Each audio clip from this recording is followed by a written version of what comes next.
Dear students, now we have already started the elements and compounds. This is the second part. Now each part you have to understand very thoroughly, very nicely, to the point, because this forms the base of the chemistry. You have to understand what is atom and what is molecule. There should not be any confusion. So here atoms and molecules, they have come from the elements. They will form compound, but we are breaking that element and compound to understand what is there inside. Like how you take a microscope and see what is inside the cell. Same way here, the scientist takes the electron microscope to see what is there in the substance, what is there in that whether atom, molecules. They take the electron microscope to see what is inside. So we are breaking it, we are seeing the ultimate unit of any substance. Atom, as we have already discussed before in first part, smallest part it is, smallest part. You take oxygen and just break, smallest part will be one atom of oxygen. Break hydrogen, keep on breaking, smallest part will be hydrogen. Any element you take, smallest part will be that atom. So let us go through the definition of atom. Smallest, indivisible. Indivisible means they cannot be divided further. Indivisible. Unit of an element which exhibits, so smallest which cannot be divided, which will exhibit all the properties of that element, one also which is indivisible, invisible also, which exhibits all the properties of that element and may or not have independent existence. They will not just remain as atom.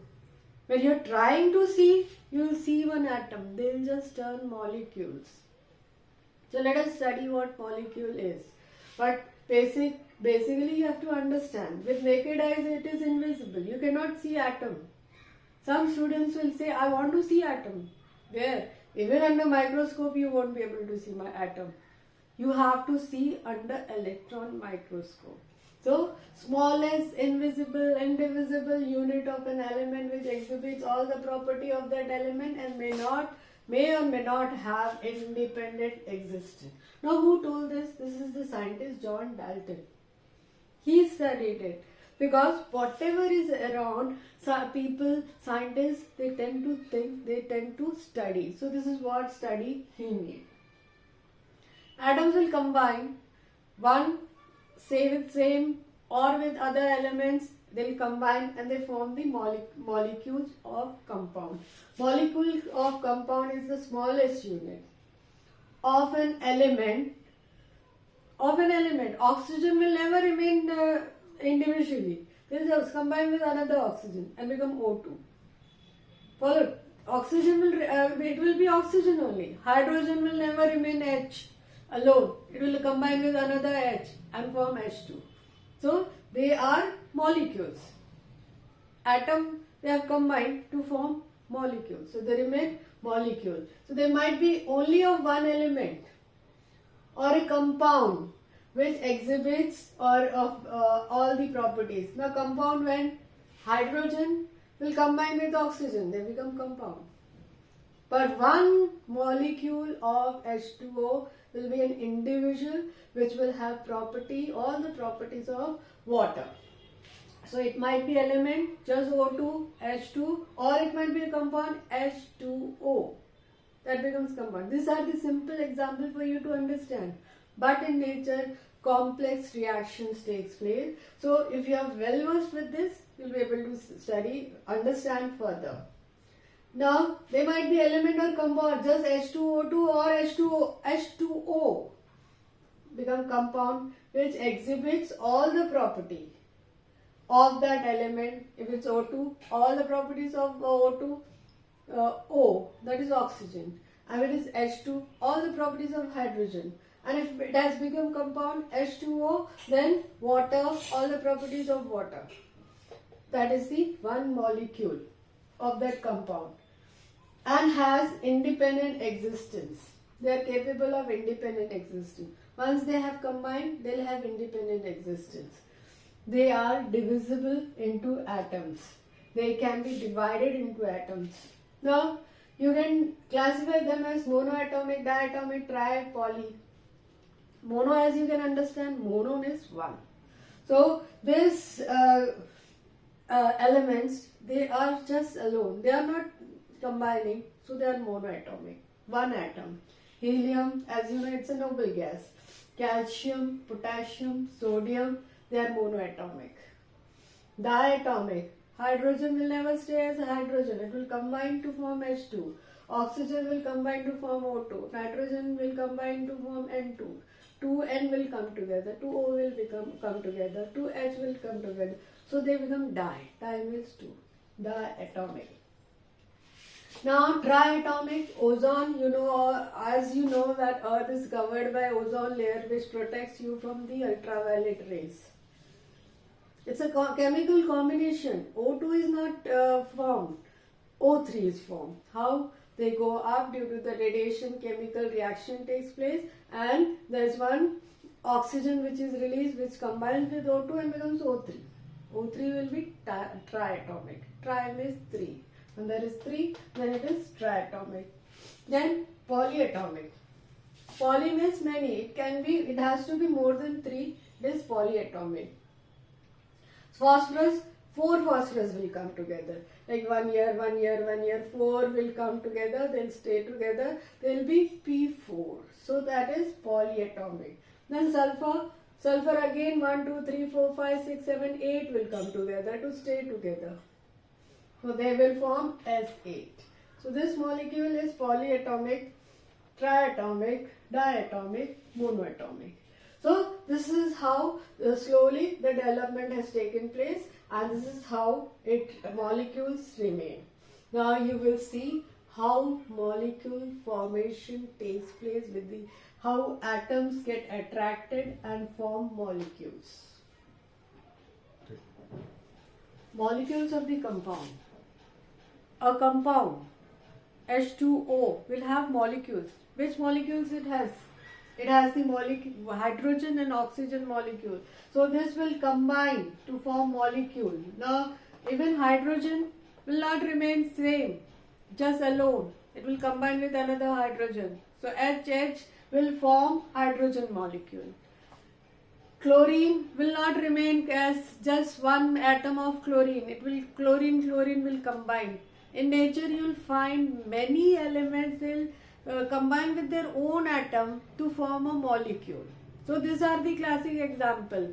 H2O, O, O2, then iodine, bromine, so many examples, nitrogen, all these examples they combine. So here are the examples given for you. Hydrogen molecules, 2 hydrogen will come together to form hydrogen molecule. Zinc will remain as it is. Gold will remain as it is. Copper will remain as it is. Helium will remain as it is. It is not going to combine. But hydrogen will combine to form H2. So that becomes a molecule of hydrogen. Then chlorine will combine to form Cl2. That is, they will form molecule. Nitrogen will combine to form nitrogen molecule. Oxygen will combine to form oxygen molecule. Then not only that, oxygen 3 times they form ozone molecule. So here hydrogen might combine with chlorine. So it will form hydrogen chloride, HCl, hydrochloric acid, hydrogen chloride molecule. Then water molecule, 2 hydrogen will combine with 1 oxygen. So they will form water molecule. Then zinc oxide. Zinc will combine with oxygen to form zinc oxide. Carbon dioxide. 1 carbon with 2 oxygen will form carbon dioxide molecule. So here this molecules, you can see here that the molecule formation has taken place. Molecules of element and molecules of the compound. Element means same will get combined to form 2, 3. So they are molecule of element. When they combine with some other element, atom of other element, then they form molecules of compound. So now what they are given formula. They are given formula. Like supposing one H combines, then it forms H2. This is the formula which is given, H2. So now just by looking at it, you come to know hydrogen is not alone. They are together. Then if I write O2, then I know oxygen is not alone. It has combined. Then O3. So it has combined thrice. So what is this? They have been given formula along with their symbol. The number becomes a formula. Their symbol H2, along with that becomes a formula. Okay, so you have to know what is formula. This is known as the subscript. H2, the number is known as subscript. Why? Because it is below the hydrogen H. So that's a subscript. But together they will form formula. So what is formula? It's a short way of representing the molecule. Symbol was for element, but formula is for the molecule. Because ultimately you will learn more chemical reaction, but you cannot start without knowing the symbols of the element. If you don't know the symbol of elements, you will not know the formula also. First, what you have to know the symbols. Then you have to know the formula. Then you have to know the chemical reaction. Then you have to know what compound it can form. That comes later on, but first is knowing the symbol of the elements, then knowing the formula. So now we have reached here. Formula is a short way of representing the molecule. Any molecule. Chlorine, Cl2, you know it is chlorine combined. H2O, you know hydrogen, oxygen combined. Looking at the formula, you come to know which elements are there in it. Very important. Formula is very important. It's a short way. It's a short way of representing the molecule of an element or a compound. If element combined, you know the formula of element. If compound is combined, if elements are combined to form compounds, then that's the formula for compound. So I hope you have understood this. The number of atoms in a molecule of the element is called atomicity. The number which is there. 2, 3, this is known as atomicity. That how many atoms are there? You come to know from that number. 1, 2, 3, 4, 5, 6, 7, 8. You come to know by the that number makes you know the number which is number of that element present in that is atomicity. Then while writing the formula, atomicity is mentioned as subscript. That's given below. Why? Subscript, why? Sub is always below. So it is written below. That script, that number which shows us the number is written below. Therefore, since it is written below, it is subscript. Nothing more about it. And since it's a number which shows the number of atom, it is known as atomicity. So this might come from fill in the blank, or you might be asked, so what is atomicity?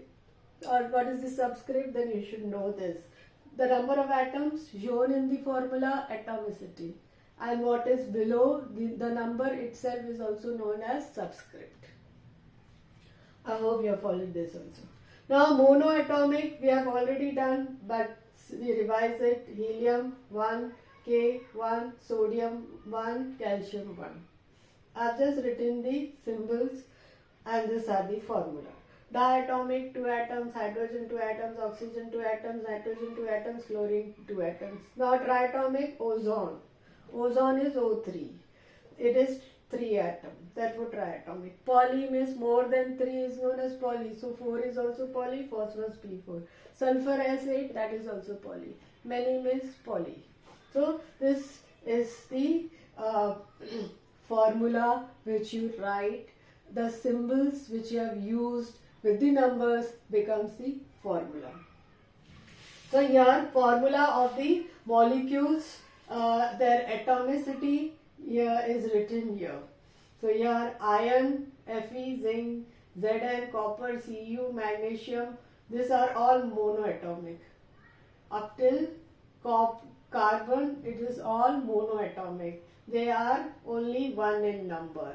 So iron, zinc, copper, magnesium, lead, calcium, sodium, cobalt, chromium, gold, manganese, silver, mercury, carbon, they are monoatomic. And from hydrogen, this will not remain alone, they will become 2, so that is diatomic. Up till iodine, it is diatomic. Iodine is diatomic. You will come across these elements again and again. So don't get scared with these elements. You have never studied before and you have to study. You will slowly come across the hydrogen, oxygen, calcium, iodine, bromine, all these elements you will come across. So here, this is the ozone, which is 3. Phosphorus is 4, polyatomic. Then sulfur, S8, polyatomic. Now metalloids are the substances which have the properties of metals and non-metals both. So it is still monoatomic. All this metalloid and inert gases. Inert gases are the noble gases which do not combine, they remain alone, so they have to be monoatomic. Metalloids, antimony, arsenic, they are monoatomic. Inert gas, helium, neon, they both are monoatomic. So we'll further study how the formula can be raised further. The formulae, plural is formulae, formulae of a compound. Atoms combine with each other in whole number. Each element has the combining capacity. Whether that's H2O, it has a combining capacity which is opposite. Hydrogen has 1, oxygen has 2. So this number will go to the oxygen, this number will go to the hydrogen. In calcium and chloride, calcium has got 1, chlorine has got 2. Magnesium has 2, oxygen has 2. So what happens? How do we derive at that formula? If it is 2, 2, then it gets cancelled. You have the formula as MgO. If this 2, if this is 1 and this 2 will go here and you will have calcium chloride, CaCl. And here in hydrogen, this 2 will go in the opposite direction. So H2O. Now sodium and chloride, they have 1, 1, so the formula will be NaCl. So this is the whole number which every atom has the capacity of combining, which is a whole number which the combining capacity, the number will go to the opposite atom. So atoms combine with each other in whole number, and this whole number is the combining capacity of the element, and that leads to the formation of formula. Now what is the importance of formula? I'll teach you more how this formula can be formed, but let us just revise what is the importance of this formula. You come to know which atoms are present and how many number of that atom is present in that molecule. So types of element present in the compound. Number of each kind of atom in one molecule of the compound. H2O, 2 of hydrogen and 1 of oxygen. You come to know by the formula.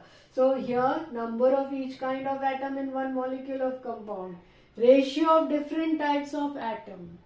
There is a definite ratio and proportion of that atom, and you come to know by the formula. Ratio of different types of atom present in the molecule and mass of one molecule of the compound. So you come to know about the mass of one molecule of the compound.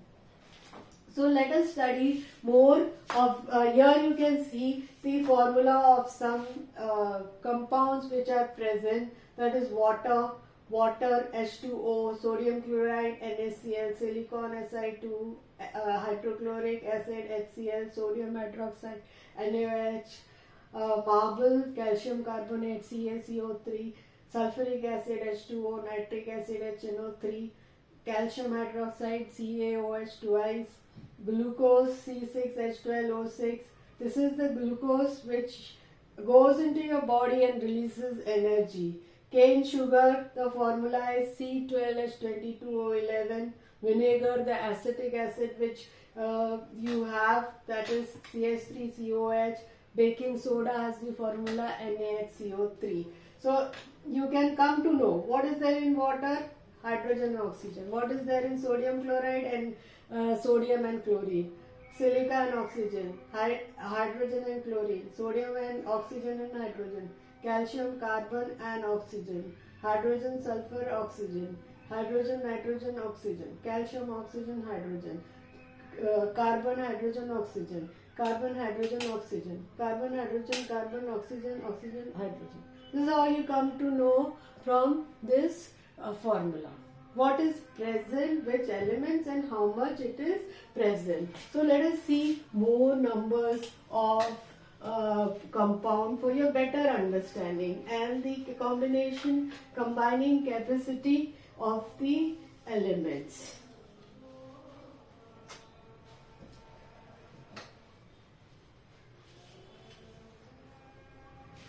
So now when you say carbon dioxide, it is here in the table, molecular formula of some gaseous compound. Carbon dioxide, 1 carbon, 2 oxygen, carbon dioxide, carbon dioxide. Then carbon monoxide, only 1 oxygen, carbon 1 oxygen, so it is carbon monoxide. Mono means 1, monoxide. Then sulfur dioxide, SO2, sulfur dioxide. Dioxide when 2 oxygen present. Carbon dioxide when 2 oxygen present, carbon dioxide. Sulfur dioxide when 2 oxygen present. Mono when 1 oxygen present. Then sulfur trioxide. There is a compound which has got 3 oxygens, so it becomes trioxide. You write it as sulfur trioxide. Trioxide. Then ammonia. The bad smell which comes from urinals, that is of ammonia, that has the formula NH3 known as ammonia. Ammonia. Because it is, the formula is this, 1 nitrogen, 3 hydrogen, that forms the ammonia. Then hydrogen sulfide, H2S. H2S, that is hydrogen sulfide. Hydrogen sulfide. That is the bad smell which again comes from dirty places. That is hydrogen sulfide, ammonia, they give out bad smell. Then nitrogen dioxide, NO2. This is nitrogen, 2 oxygen, nitrogen dioxide. Nitrogen dioxide. Then nitric oxide.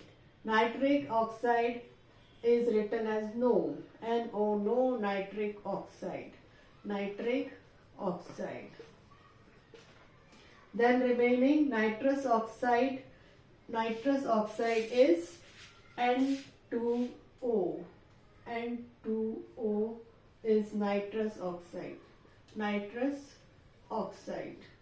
So these are the formulas. In general, the compounds which you will come across, this is the formula. You have to slowly, with the time you are learning, you will learn this and it will become very easy in your mind to remember. So nothing difficult about it. So let us learn the combining, first let us learn more compounds and then their combining capacity. So you have studied some molecular formula of gaseous compound. You have studied about some gaseous compound. Now let us study some metallic oxide. Metallic oxide. Compounds which are metallic oxide means metals and oxygen will combine together. So you have seen silver, it is always becomes black in color because it is covered with a metallic oxide which is black. Therefore the shiny silver becomes black. Now here magnesium oxide. Magnesium, it is MgO. So magnesium oxide, MgO, calcium oxide, Cu. These are metals. Magnesium is metal, calcium is metal, and are the oxides. So here iron oxide, FeO, iron oxide. Copper oxide, CuO. These are all metals. Magnesium oxide, calcium oxide, iron oxide, copper oxide. I'll just write the full name, because at the start you will be learning this and get used to this. This is calcium oxide, iron oxide, copper oxide,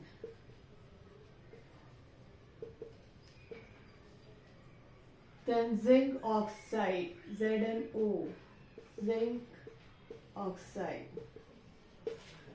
then lead oxide, PbO, lead oxide. This might seem new and not difficult, but new. You're learning and slowly you will learn it. Magnesium oxide. Magnesium is metal and oxide. Oxide is common, oxygen is common in all this. So magnesium oxide. Same way calcium sulfide. Now oxides and then the sulfides. Sulfides.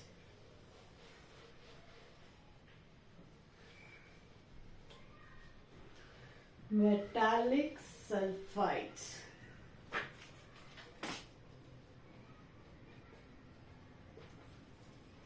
So we have studied all this up till lead oxide. So now MgS, magnesium sulfide. Magnesium sulfide.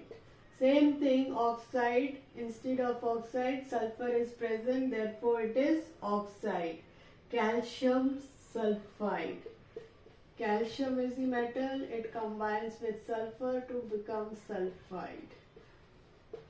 Then iron oxide, FeS is iron oxide. Now this symbol for iron is Fe because it is derived from ferrum. The Latin name of iron is ferrum. Therefore FeS, iron sulfide. These are the sulfides. Copper sulfide, zinc and lead. Zinc sulfide and lead sulfide. These are metals combining with sulfide, copper sulfide. Again, Latin name of copper is cuprum. Therefore, copper sulfide. And zinc sulfide. Lead sulfide. So these are different sulfide, metal with sulfide and metal with oxide. So for oxygen you just write O, sulfur you write S. Now we'll see the combining capacity of some elements, how they combine. Once you have followed this combining capacity, then it will be easy for you to form formula. Now combining power of some elements are given. Sodium is 1, chlorine is 2, zinc is 2, aluminium is 3. This activity is for you, so I'll help you to see how you can arrange. Sulfur is 2, chlorine is 1. These are the combining capacity of some elements. Now I'll tell you to form the formula. Iron oxide, then iron sulfide,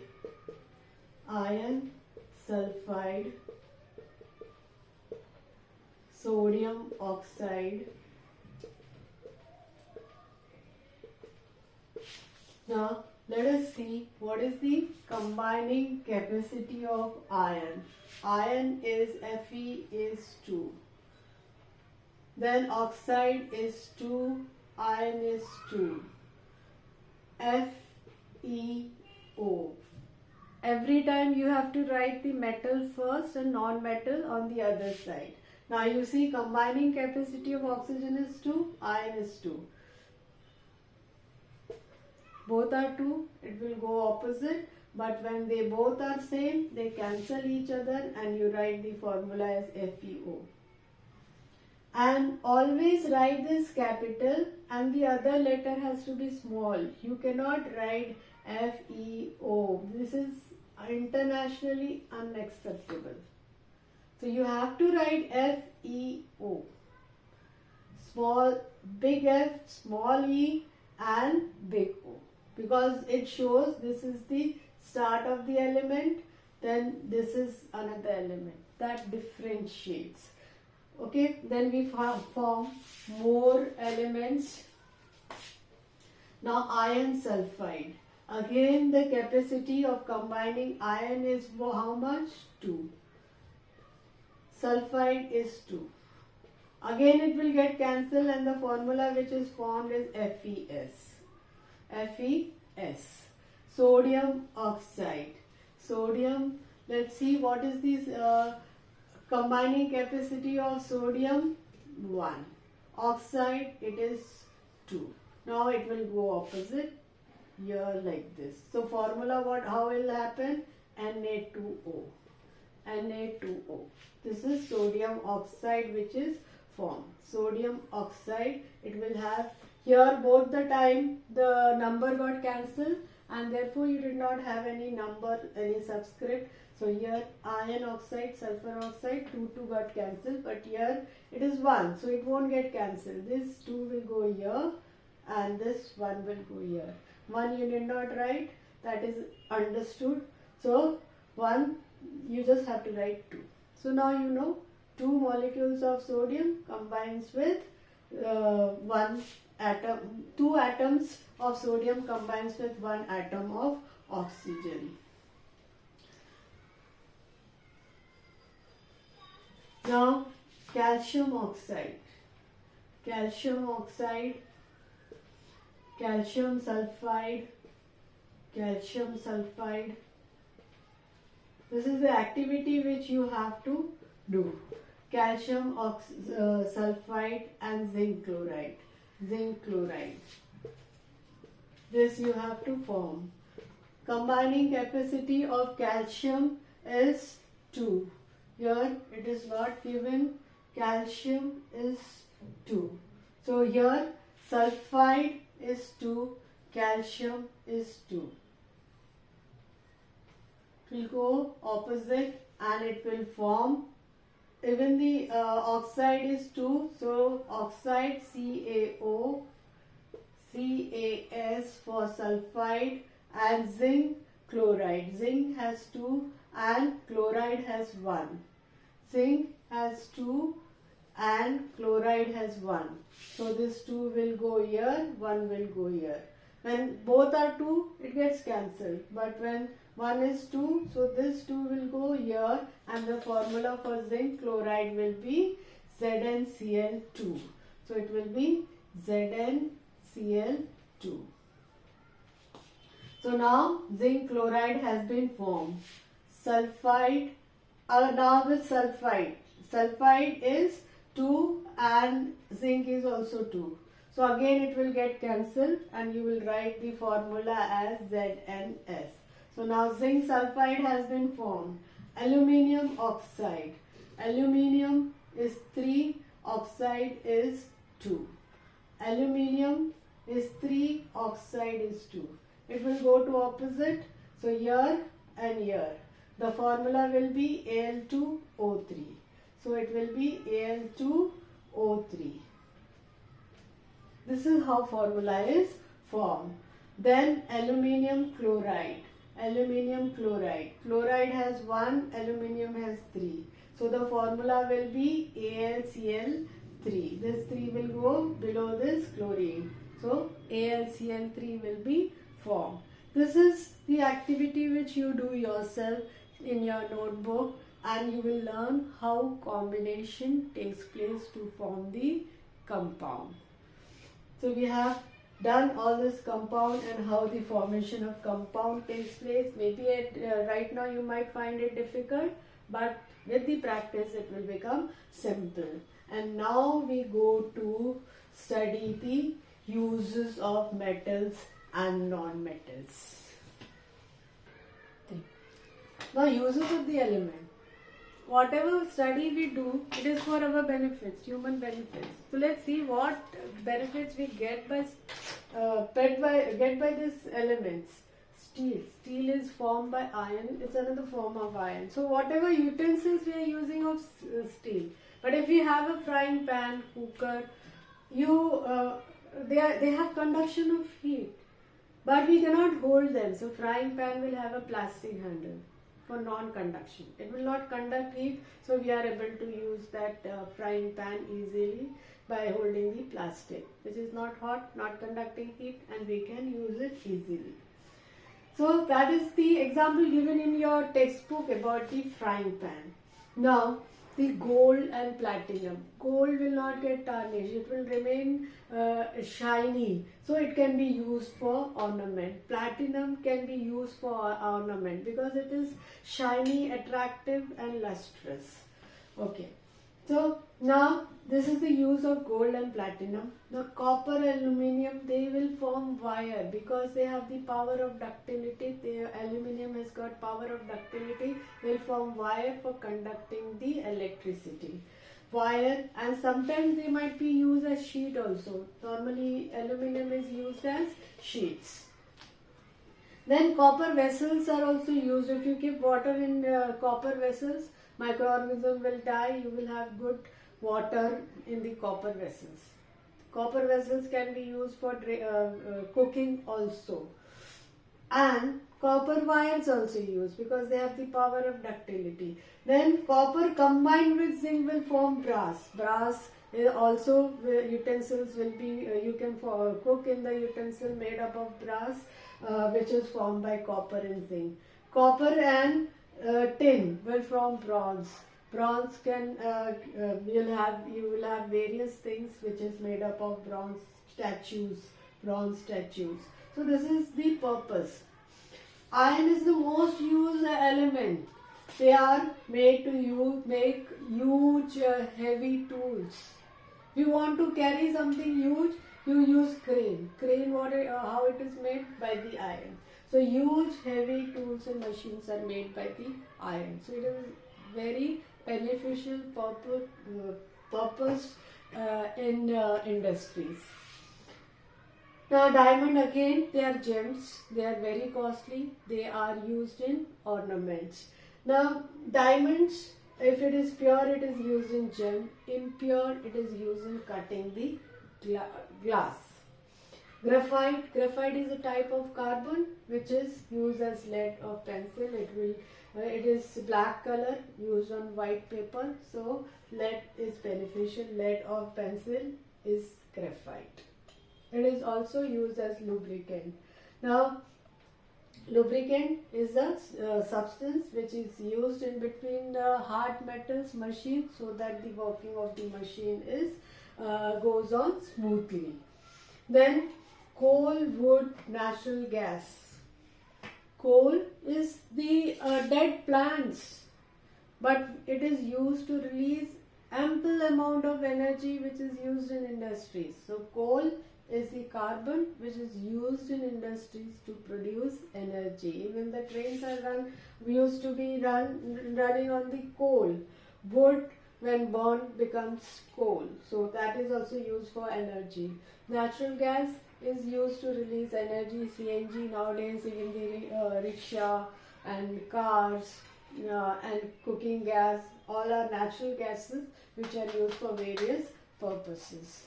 Water, universal solvent. Everything gets dissolved in it. Our blood is made up of water. Water, RBCs, all the cells are dissolved, organic substances are dissolved, becomes blood. And for various purposes, water is used because everything gets dissolved in it and it's a universal solvent. All the biological and chemical reaction takes place because everything gets dissolved in water. So it is known as universal solvent. Plastic is man-made material. Previously, plastic was not there. It is not in nature, but scientists, they prepared plastic for various purposes. Even though it is harmful to our nature, but plastics makes our life very easy. Various products around which you see, even the bags, the shoes, everything nowadays made up of plastics. Even the utensils which are not directly put on heat are made up of plastic. The utensils used in microwave, they are made up of plastics. So plastics have got innumerable uses, even though it is polluting our environment. Sand is used to make glass.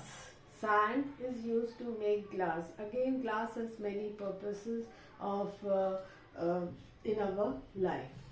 Now, argon and neon. You have heard about the neon bulb. It does not react with the tungsten, so the gas can be used in the bulb without the filament getting burnt. It doesn't burn the tungsten filament and releases lot of light and takes in less of electricity. So argon and neon, they are used in electric bulb and they did not burn the tungsten filament. So all this, there are still very few uses. If you go in detail, there are number of uses of these elements. So that is why we study elements and compounds. With this, the chapter gets over. If you have any difficulty, you can let me know on Facebook. Please like, share and subscribe. Bye-bye, students.